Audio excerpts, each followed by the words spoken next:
Well, hi everybody, this is Steve with D9 Games. I was going to do a top 10 core mechanics. I started to do one core mechanic video at a time, but I just didn't like the feel of it. I wanted to put out everything I thought was important all in one video. And originally on this one I was going to do a top 10, but I'm going to do a top 5. So top 5 core mechanics for the Enlightened system. And a lot of these you can use in your homebrew games, RPGs. D&D, Pathfinder, whatever it is you play, old school. And a lot of you have some of these that you use already, but here's 5 that might be unique to the Enlightened system. We feel like these mechanics are cool and they help with one or more of the following. So to qualify for a core mechanic, it must either give agency to the players, I believe, help with execution, promote speed of play, grant clarity, obviously be fun and exciting, give tension to the story, action, and or promote custom design. So here's the top 5 for me. Number one for our game are the Enlightenments. So the Enlightenments in our game, as you already know, most of you, is when you roll a max roll. In our game, that's a double 9. We feel like there's agency with the Enlightenments because the players can choose if and when to ice those talents into full-blown Enlightenments, or actually ice the skills into full-blown talents. So there's agency for the player there. Clarity, because the players are going to design what they do and get an approval by the game master. So once that's done, the player will know all the ins and outs because they designed it themselves. There'll be no questions on the mechanic, like how does that work again? It'll be designed by the players, so the clarity is finite. Excitement, when you roll the double 9, a lot of times you get people jumping up at the table, high five, exciting. It's the ultimate roll, and on 2 dice, I believe it's 1 in 100. And I think I asked somebody what it was with 3 dice, and I believe it was 1 in 33 or 3 in 100, something like that. So definitely excitement, creativity. Obviously, you're going to create the Enlightenment. Let's say you jump off of a building and land on a creature's back, and you double 9 that. You can kind of create what talent you might have now. Feather fall, or the reflexes of a cat, or whatever it is you create. They're earned, which is important too, because you got to roll them, and you have to be doing that action in gameplay to enlighten it. So that's it. The 9/9, the custom design, earned versus picked in a book. You know, you're level 5 now. You get to look and see what you want to have as a talent or a skill. Well, in this game, it's all earned with the roll of the dice. So you might be wondering, what if I play 4, 5, 6 rounds and never roll a double 9? You can buy class packages which include some skills, but you're not going to get that custom design until you roll the double 9. Also, the last thing on number 1, Enlightenments, is progressive complexity. So the complexity of the game will happen as more sessions are played by a group in a campaign, and that's kind of one of the goals that we had originally, so that we could still have some crunch, but not all at the beginning. So at the beginning, it's simple, smooth, speed of play, flow, and then later on, as you have several Enlightenments each, they'll get a little more mechanics, complexity, and crunch.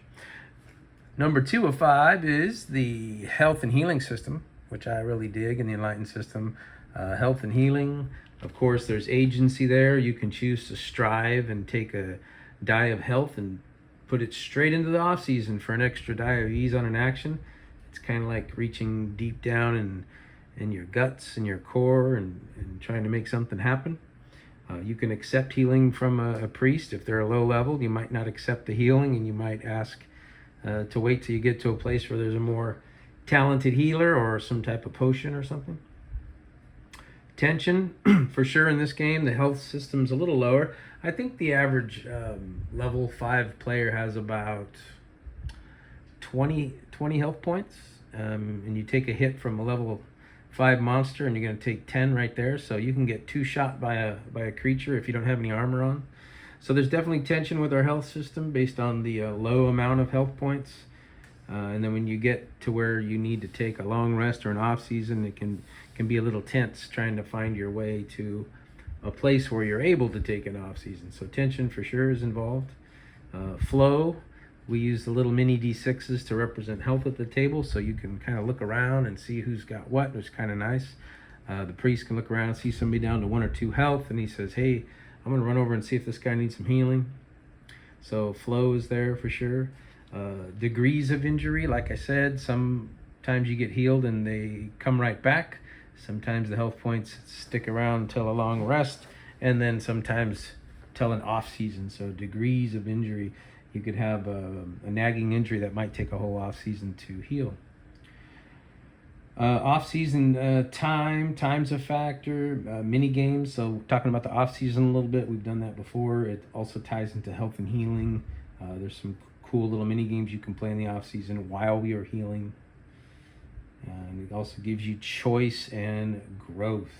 So yeah, and then the priest is probably about the only character in the game that can heal. Potions do if you can get a hold of them. Hard to come by.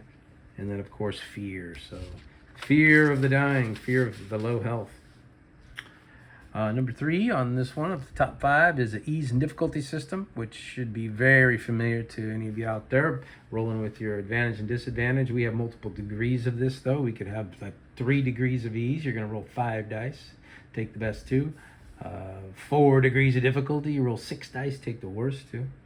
So that gives you agency as well, because our players can choose if they want to fight aggressively. They can add a degree of ease on their attack, but then that round they're going to take a degree of difficulty on their defense. So a little bit of agency there. Likewise, you can attack defensively, dropping a die or making it a degree more difficult to attack, and then gaining a degree of ease on your defense. So there's your agency there with choosing to attack aggressive or defensive. Quick math, execution. The GM says, add a die of ease. Take away a die of ease. This creature is really fast, so you're going to have to attack him with a degree of difficulty. So you can throw out, instead of coming up with a DC per se, which is still not that difficult, but instead of coming up with a number, and when your players kind of feel like you're pulling out of your hat a little too much or it's too arbitrary, that can be a bummer. But when you say, well, based on the situation, it's going to be a degree of difficulty, it's pretty simple and it's pretty clear. Like you really, either it is or it isn't. So the believability is there. Excitement, clanking a handful of dice is exciting. I always talk about the dice clank. More dice is good. And then of course the clarity. So a degree of ease is a degree of ease, and a degree of difficulty is a degree of difficulty. So pretty simple. Number 4 of 5 is going to be, in our game, the targets. So most games have a target where you're going to roll like a d20, you're going to beat a DC, and the DC is the target.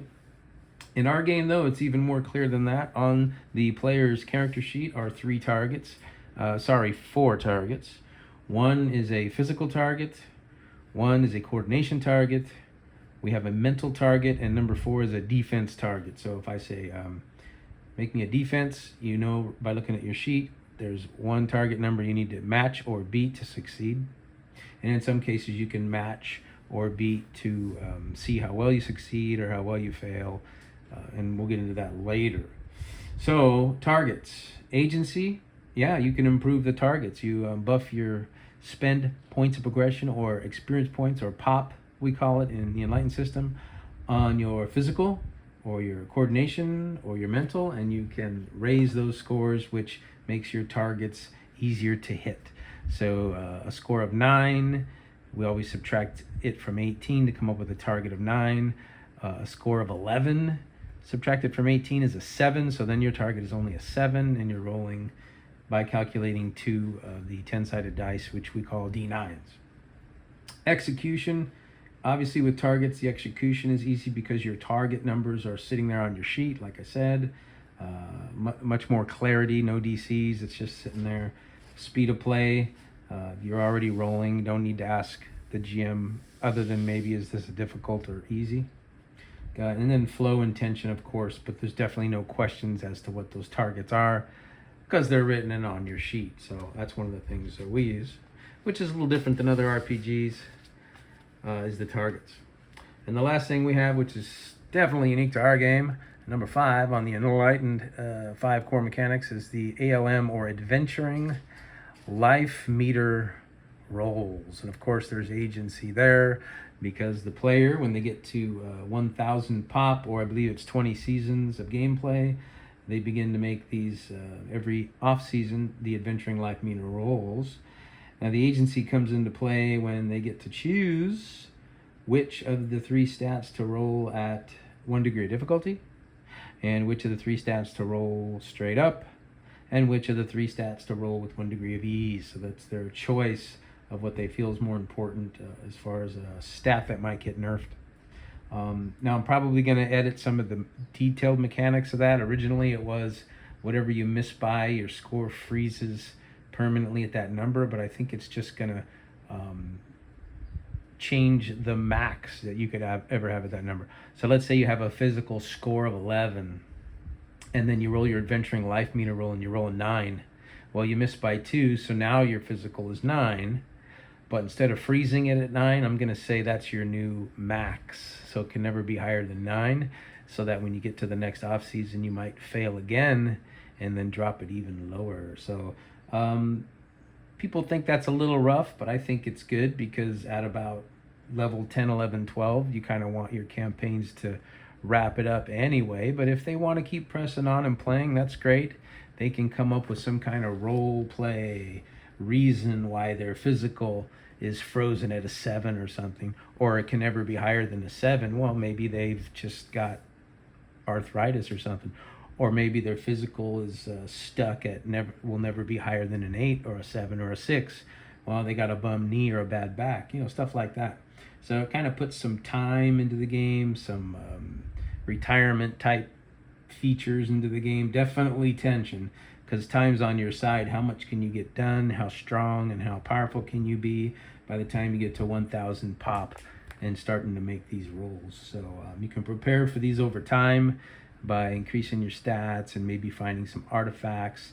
Different races get different buffs on the Adventuring Life Meter rolls and stuff like that. So yeah, that's it. That's number 5, Adventuring Life Meter rolls. So a little quick summary recap. Number 1 is our Enlightenments. 9/9, you get to custom create a talent in the off season. Then we got the health and healing with the different degrees of damage you might be taking. You could take some off-season wounds, you could take some long rest wounds, or just some little basic bumps and bruises.